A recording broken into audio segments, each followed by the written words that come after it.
ఓం శాంతి. ఈరోజు మురళిలో బాబా ఓం శాంతి ఎలా చెప్పాలో, ఏ స్థితిలో ఉండి చెప్పాలో, ఎలా పరస్పరం గౌరవాన్ని ఇచ్చి పుచ్చుకుంటూ ఉండాలో వినిపించారు. శివబాబా ఏ విధంగా పిల్లలని గౌరవిస్తారో పిల్లలు కూడా అలా తండ్రిని గౌరవించాలి, తండ్రికి స్పందించాలి, తండ్రి ఏదైనా చెప్పినప్పుడు అన్నారు. అలాగే బాబా ఈరోజు భోగ్ పెట్టాలా వద్దా? శివబాబా అయితే అభోక్త తినరు కదా, మరి పిల్లలు భోగు పెట్టడం అవసరమా లేదా, ఇది కూడా వినిపించారు. చాలా రమణీకంగా బాబా ఈ మురళిని వినిపించారు. ఆత్మాభిమాని స్థితిలో కూర్చొని మురళిని విందాము. ఇది 29th జూలై 2026 మురళి. మధురమైన పిల్లలు, మీ స్వధర్మంలో స్థితులై పరస్పరంలో ప్రేమగా ఒకరికొకరు ఓం శాంతి చెప్పుకోండి. ఇది కూడా ఒకరికొకరు గౌరవాన్ని ఇచ్చుకోవడం వంటిది. ఎవరైనా నమస్తే అన్నప్పుడు మళ్ళీ బదులిస్తారు నమస్కారం అండి అని. అలా ఓం శాంతి అన్నప్పుడు మీరు కూడా రిటర్న్ ఓం శాంతి అని చెప్తారు. కానీ ఎలా చెప్పాలి? బయట నమస్తే అంటే నమస్తే చెప్పినట్టుగా కాదు. ఇక్కడ ముందుగా స్వధర్మంలో స్థితులై ప్రేమగా ఓం శాంతి చెప్పాలి. ఇది ఒకరినొకరు గౌరవించుకోవడం వంటిది. ప్రశ్న: భక్తిలో కూడా భగవంతునికి భోగ్ సమర్పిస్తారు.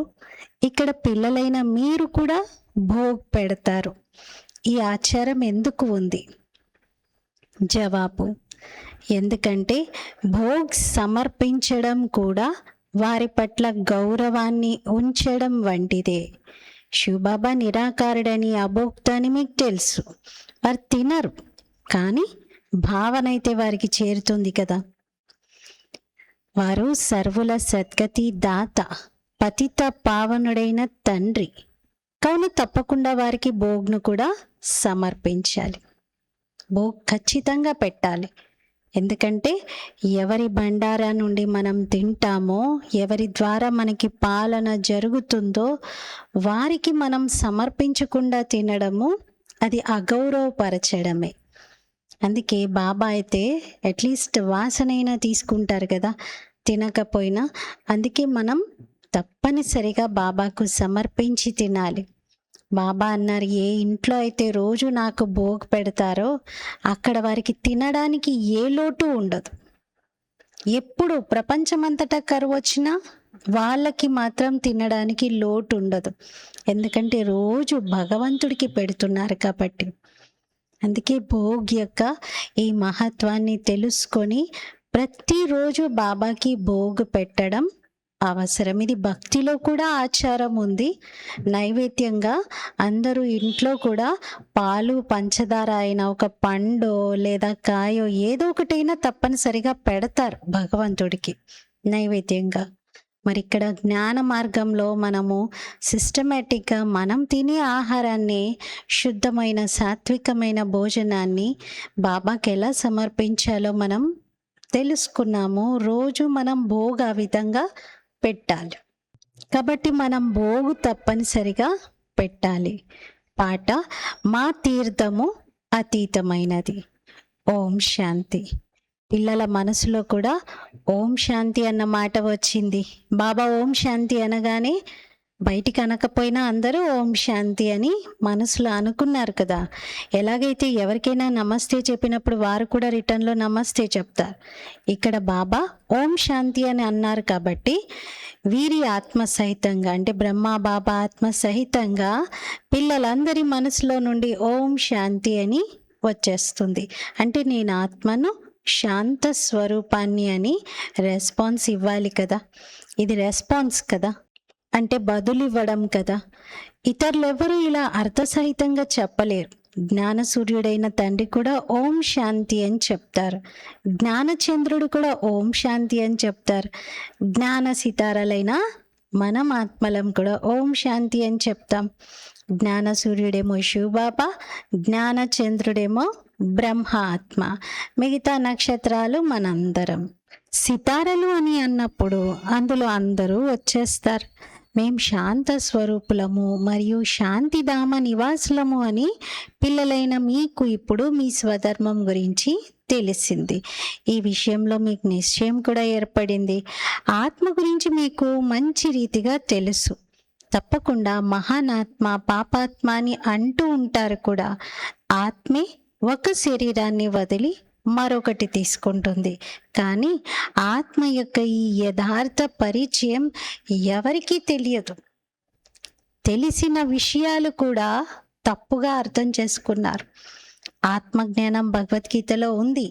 అయినప్పటికీ ఆత్మ అంటే ఏదో దయ్యము భూతము అనుకొని భయపడతారు.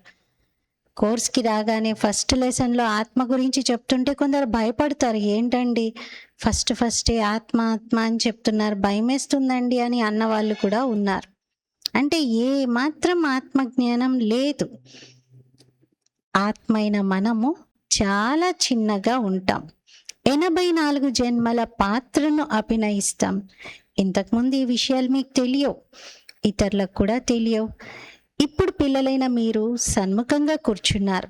తండ్రిని మీ వారిగా చేసుకుంటారు. పిల్లలు వారసత్వాన్ని తీసుకునేందుకు తండ్రిని తమ వారిగా చేసుకుంటారు.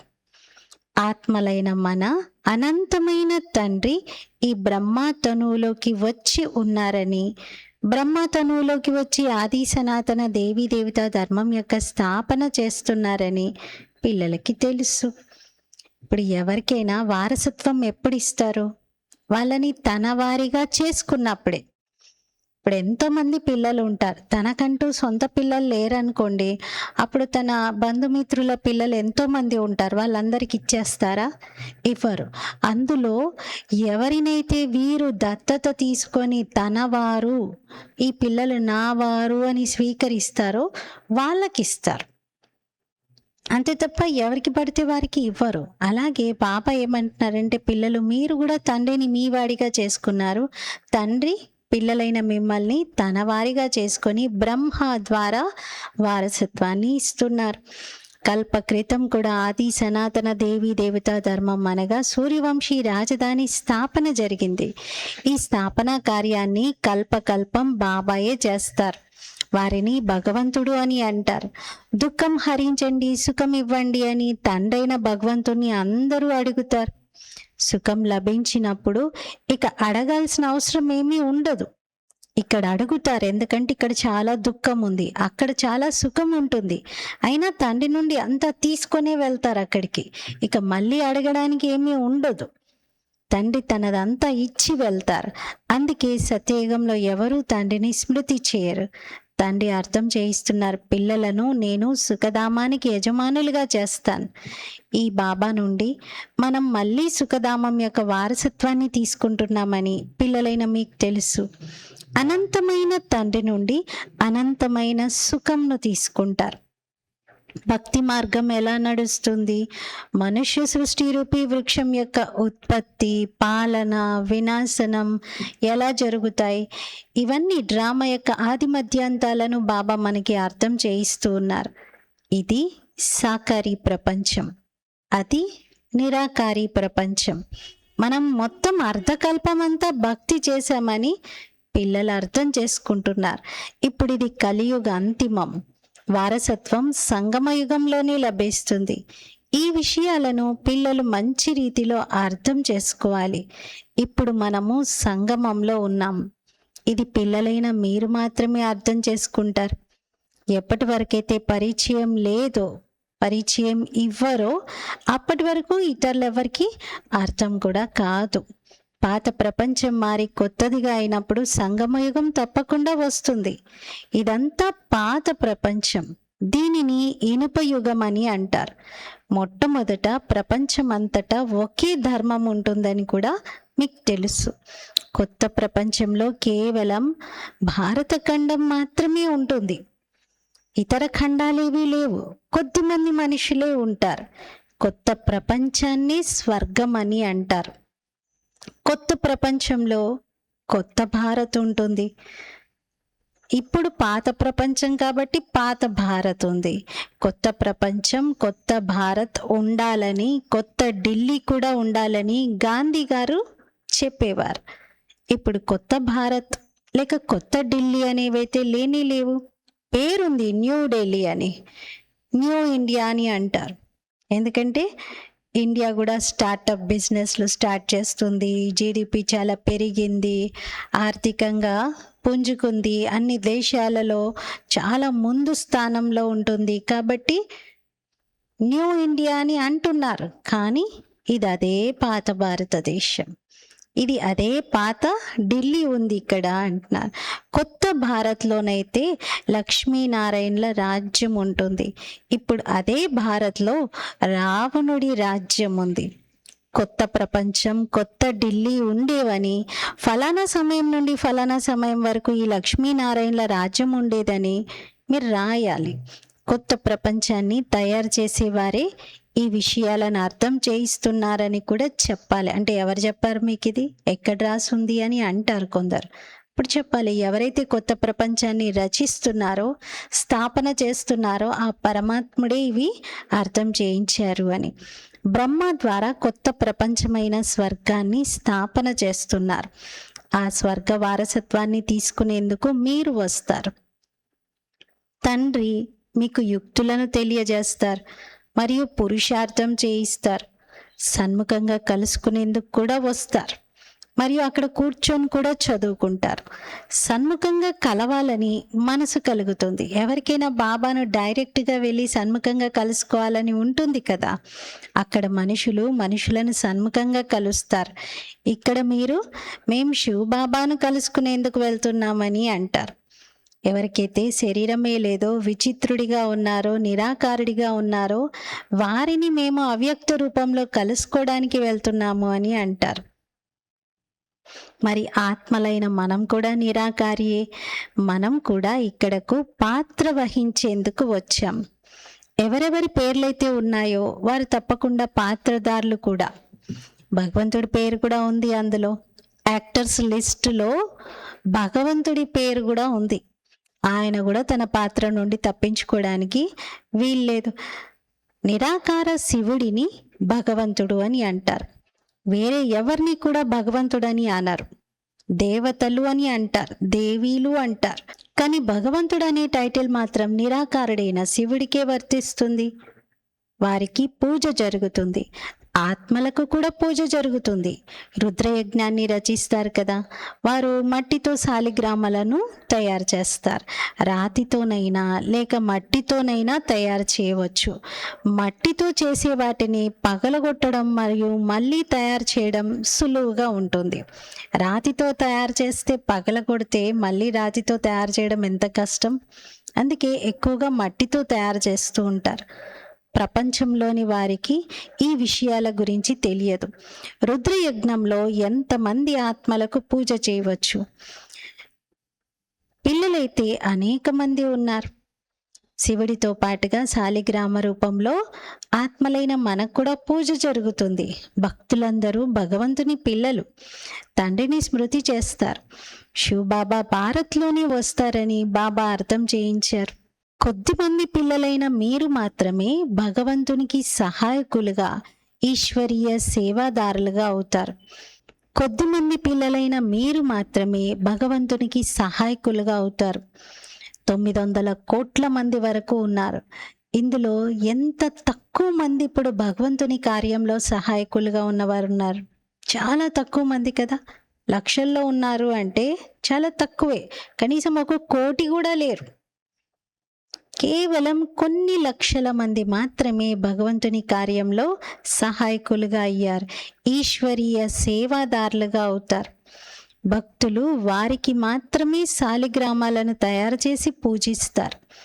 ఏ యజ్ఞాలనైతే రచిస్తారో వాటిలో చిన్న యజ్ఞాలు కూడా ఉంటాయి, పెద్దవి కూడా ఉంటాయి. పెద్ద షావుకారులు పెద్ద యజ్ఞాలను రచిస్తారు, లక్షలాది శాలిగ్రామాలను తయారు చేస్తారు. చిన్న యజ్ఞం అయితే 5-10 వేల శాలిగ్రామాలను తయారు చేస్తారు. సేట్ను బట్టి యజ్ఞం ఉంటుంది మరియు దాన్ని బట్టి శాలిగ్రామాలను తయారు చేస్తారు. ఒక్క శివలింగాన్ని తయారు చేస్తారు, మిగతావన్నీ కూడా శాలిగ్రామాలను తయారు చేస్తారు. మరి అంతమంది బ్రాహ్మణులు కూడా కావాలి కదా. అన్ని వేల శాలిగ్రామాలకు పూజలు జరగాలి అంటే చాలామంది బ్రాహ్మణులు కావాలి. చాలామంది యజ్ఞాలను చూసి కూడా ఉంటారు. బాబా పిల్లలైన మనకు సేవ చేస్తున్నారని, మనం మళ్ళీ ఇతరుల సేవ చేస్తామని, అందుకే పూజ జరుగుతుందని మీకు తెలుసు. ఇప్పుడు మీరు పూజ్యులుగా అవుతారు. బాబా మీరైతే సదా పూజ్యులు, మమ్మల్ని కూడా పూజ్యులుగా చేస్తున్నారు అని ఆత్మ అంటుంది. పూజ్యాత్మలైన మీరు శరీరాలను తీసుకున్నప్పుడు పూజ్య దేవీ దేవతలని అంటారు. ఆత్మయే పూజ్యుడిగా మరియు పూజారిగా అవుతుంది. తండ్రి రావడం కూడా ఒక్కసారి మాత్రమే వస్తారు. ఇక తండ్రి తర్వాత ఎప్పుడు మళ్ళీ ఆత్మలను చదివించడం అనేది జరగనే జరగదు. సంగమయుగం రావాల్సిందే మళ్ళీ బాబా చదివించాలంటే. ఆత్మే వింటుంది. ఎలాగైతే ఆత్మ శరీరం ద్వారా వింటుందో, అలా పరంపిత పరమాత్మ సుప్రీమాత్మ కూడా శరీరాన్ని ఆధారంగా తీసుకొని వీరి ద్వారా వింటారు. వీరి ద్వారా మీకు రాజయోగాన్ని నేర్పిస్తారు. వారికి తమ శరీరం అంటూ లేదు. బ్రహ్మ విష్ణు శంకర్లకు కూడా తమ తమ సూక్ష్మ శరీరాలు ఉన్నాయి. ఇక్కడైతే అందరికీ తమ తమ శరీరాలు ఉన్నాయి.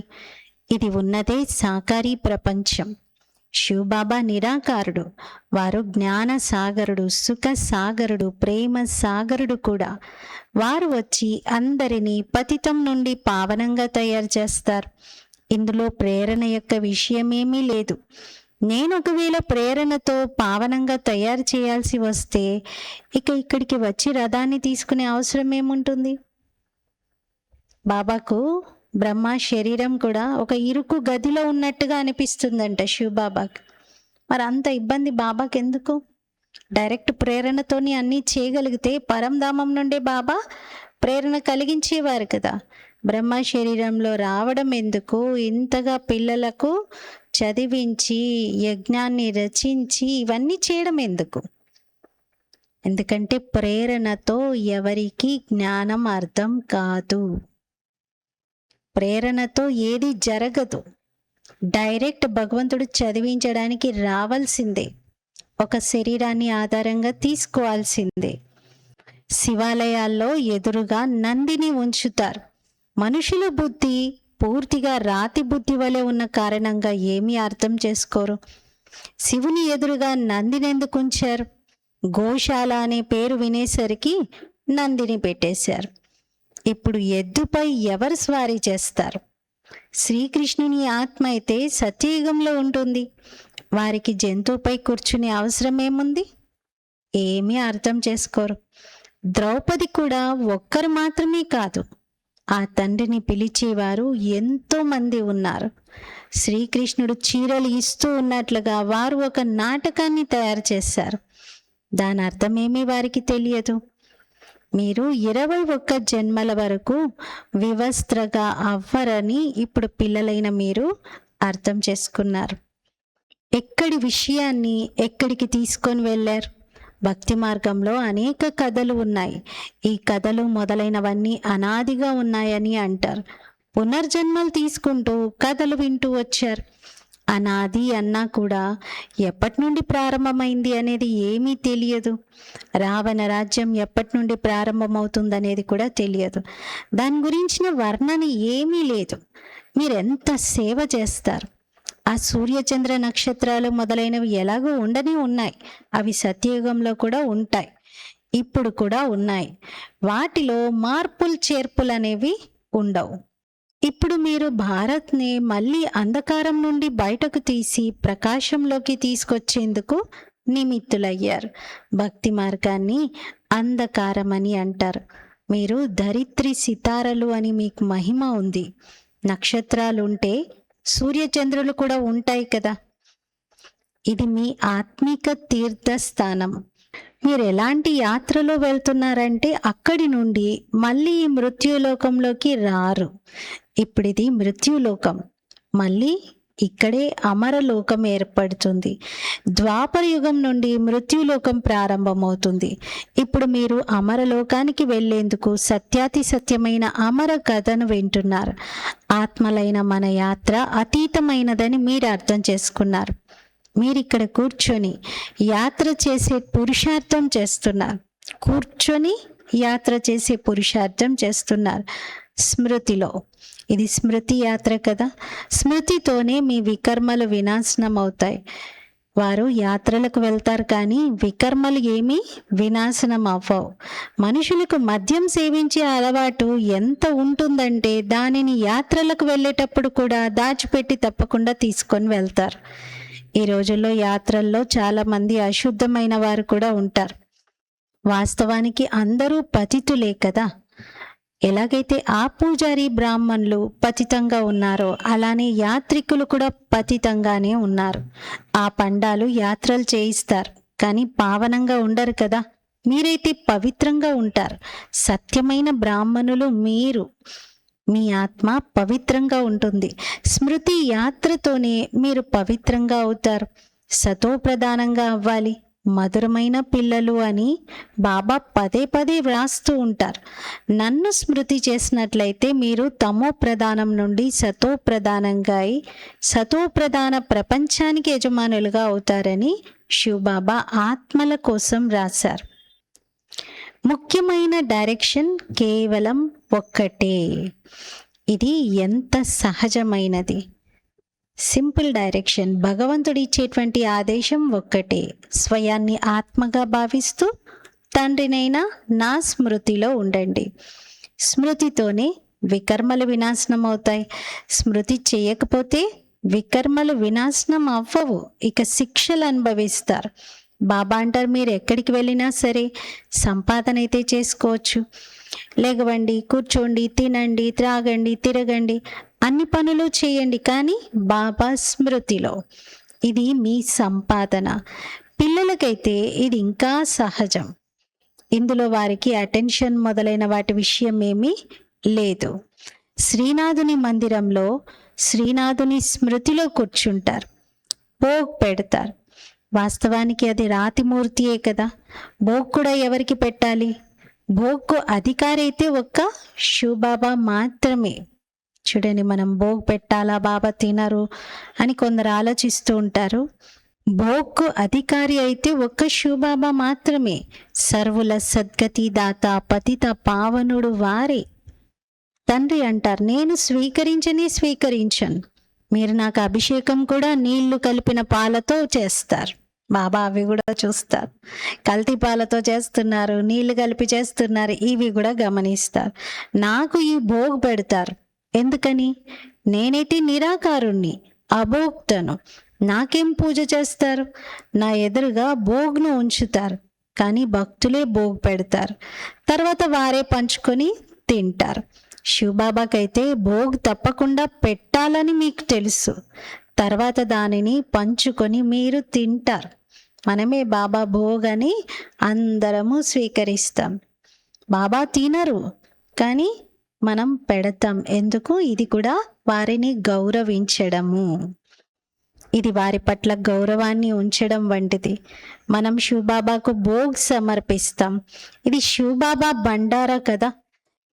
ఎవరి బండారానో వారికి భోగ్ తప్పకుండా పెట్టవలసి ఉంటుంది. మీరు భోగ్ పెడతారు, కానీ తినేది కూడా పిల్లలైన మీరే.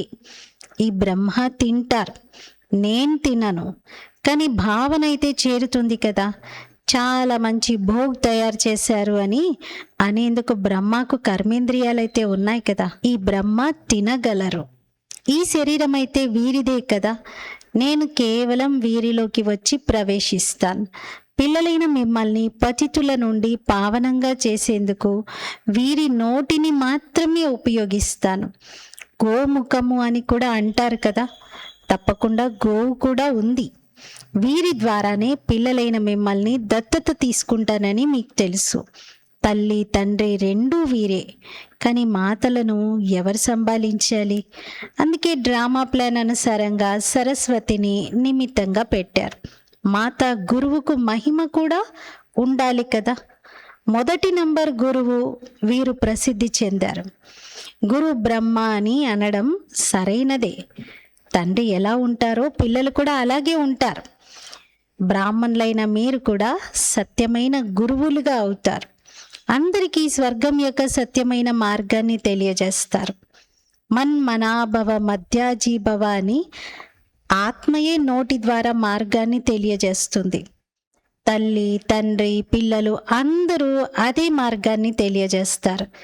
ఇక్కడ మీరు సన్ముఖంగా కూర్చున్నారు, స్మృతి ఉంటుంది. మళ్ళీ ఇంటికి వెళ్ళగానే చాలామంది పిల్లలు మర్చిపోతారు. బాబా వద్దకు వచ్చామని ఇక్కడ ఆనందం కలుగుతుంది, తండ్రిని కలుసుకుంటున్నామనే సంతోషంలో ఉంటారు. స్వదర్శన చక్రధారులుగా అయి ముక్తిధామాన్ని, తండ్రిని మరియు వారసత్వాన్ని స్మృతి చేయండి. ఇలా బాబా యుక్తిని తెలియజేస్తారు. అచ్చా, मीठे मीठे सिकीलते बच्चों प्रति मात पिता बाप दादा का याद प्यार और गुड मॉर्निंग। रूहानी बाप की रूहानी बच्चों को नमस्ते। हम रूहानी बच्चों की रूहानी बाप दादा को याद प्यार गुड मॉर्निंग और नमस्ते। मेरा बाबा मीठा बाबा प्यारा बाबा शुक्रिया बाबा। ధారణ కొరకు ముఖ్య సారము. ఫస్ట్ పాయింట్, పరస్పరంలో ఒకరినొకరు మరియు తండ్రికి యథార్థమైన గౌరవాన్ని ఇవ్వాలి. ఒకరికొకరు ఇచ్చుకోవాలి గౌరవం, తండ్రికి ఇవ్వాలి. అంటే పరస్పరంలోనూ ఓం శాంతి అని చెప్పుకోవాలి. బాబా చెప్పినప్పుడు మనం కూడా బదులు ఇవ్వాలి. తండ్రి అభోక్త అయినా కానీ ఎవరి బండారా నుండైతే పాలన జరుగుతుందో ముందుగా వారికి తప్పకుండా సమర్పించాలి. సెకండ్ పాయింట్, పూజనీయులుగా అయ్యేందుకు ఈశ్వరీయ సేవాదారులుగా అవ్వాలి. తండ్రితో పాటుగా సేవలో సహాయకులుగా అవ్వాలి. ఎప్పుడైతే ఆత్మ మరియు శరీరం రెండు పావనంగా అవుతాయో అప్పుడు మీకు పూజ జరుగుతుంది. ఫస్ట్ పాయింట్లో బాబా గౌరవం ఇచ్చి పుచ్చుకోవడం ఎలా చేయాలో చెప్తున్నారు. తండ్రికి కానీ పరస్పరంలో కానీ భోగు తప్పనిసరిగా పెట్టాలి అని అన్నారు. సెకండ్ పాయింట్లో ఈశ్వరీయ సేవాదారులుగా అవ్వాలి, తండ్రికి సహాయకులుగా అవ్వండి. ఆత్మ శరీరం రెండిటిని మీరు పావనంగా తయారు చేసుకుంటే పూజ జరుగుతుంది అంటున్నారు. వరదానం, స్వయం పట్ల మరియు సర్వాత్మల పట్ల లాఫుల్గా అయ్యే లా మేకర్లుగా మరియు న్యూ వరల్డ్ మేకర్లుగా కండి. స్వయం పట్ల మరియు సర్వాత్మల పట్ల లాఫుల్గా అంటే చట్టబద్ధంగా మరియు లా మేకర్లుగా చట్ట నిర్మాతలుగా మరియు న్యూ వరల్డ్ మేకర్గా అంటే నూతన ప్రపంచ నిర్మాతలుగా అవుగాక అని బాబా వరదానం ఇస్తున్నారు. ఎవరైతే స్వయం పట్ల లాఫుల్గా అవుతారో వారే ఇతరుల పట్ల కూడా లాఫుల్గా అవ్వగలుగుతారు. అంటే ఎవరైతే స్వయాన్ని నియమబద్ధంగా చట్టబద్ధంగా నడిపించుకోగలుగుతారో వారే ఇతరులకు కూడా నియమాలను చెప్పగలుగుతారు. ఎవరైతే స్వయం లాను బ్రేక్ చేస్తారో వారు ఇతరులపై లాను నడపలేరు. తనే నియమంగా నడుచుకోకపోతే ఇతరులకు ఎలా నియమాన్ని నేర్పిస్తారు? చెప్పలేరు. అందుకే మిమ్మల్ని మీరు చెక్ చేసుకోండి. ఉదయం నుండి రాత్రి వరకు మనసా సంకల్పాలలో, మాటలలో, కర్మలలో, సంపర్కంలో, లేక పరస్పరం సహయోగాన్ని ఇవ్వడంలో, లేక సేవలో, ఎక్కడైనా సరే లాన్ అయితే నేను బ్రేక్ చేయడం లేదు కదా, ఎక్కడ ఈశ్వరీయ నియమాలను నేను తెంచడం లేదు కదా, చెక్ చేసుకోవాలి. ఎవరైతే లా మేకర్లుగా ఉంటారో అంటే నియమాన్ని తయారు చేసేవారిగా ఉంటారో వారు నియమాలను బద్దలు చేయలేరు. అంటే నియమాలను బ్రేక్ చేయలేరు, నియమాలని ఉల్లంఘించలేరు. ఎవరైతే లా మేకర్లుగా ఉంటారో వారు లా బ్రేకర్లుగా అవ్వలేరు. ఎవరైతే ఈ సమయంలో లా మేకర్లుగా అవుతారో వారే పీస్ మేకర్లుగా, న్యూ వరల్డ్ మేకర్లుగా అవుతారు. స్లోగన్, కర్మలు చేస్తూ కర్మల యొక్క మంచి లేక చెడు ప్రభావంలోకి రాకుండా ఉండడమే కర్మాతీతంగా అవ్వడం. కర్మలు చేస్తూ కర్మల యొక్క మంచి లేక చెడు యొక్క ప్రభావంలో రాకుండా ఉండడమే కర్మాతీతంగా అవ్వడం. అవ్యక్త ప్రేరణలు, జ్వాలా స్వరూప స్థితిలో ఉంటూ శక్తిశాలి స్మృతిని అనుభవం చేయండి. జ్వాలా స్వరూప స్మృతి కొరకు మనస్సు మరియు బుద్ధి ఈ రెండిటికి ఒకటేమో శక్తిశాలి బ్రేక్ కావాలి, రెండోది మలుచుకునే శక్తి కూడా కావాలి. దీని ద్వారా బుద్ధి యొక్క శక్తి మరియు వేరే ఏ శక్తి కూడా వ్యర్థం అవ్వకుండా జమ అవుతూ ఉంటుంది. ఎంతెంత జమ అవుతుందో అంతగా పరిశీలించే శక్తి, నిర్ణయ శక్తి పెరుగుతాయి. దీని కొరకు ఇప్పుడు సంకల్పాల విస్తారాన్ని ఆపేసి సర్దుబాటు శక్తిని ధారణ చేయండి. సంకల్పాల యొక్క విస్తారాన్ని స్టాప్ చేయండి. సర్దుకునే శక్తిని ధారణ చేయండి. ఎందుకంటే ఇప్పుడు ప్యాక్ చేసుకొని మొత్తం వెళ్ళిపోయేది ఉంది. ఇంకా పరుచుకోవద్దు, పెంచుకోవద్దు, టోటల్గా ప్యాకింగ్ చేసుకోవాలి. ఏం చూపించారు? సర్దుకునే శక్తికి గుర్తుగా పెట్టే బిస్తర్ రెడీగా ఉంది, మొత్తం సెట్ అయిపోయి ఉంది. పట్టుకొని వెళ్ళిపోవడమే ఆలస్యం. ఇంకా అలా ఎప్పటికప్పుడు ఎవర్ రెడీ స్థితిలో ఉండాలి, సర్దుకొని ఉండాలి.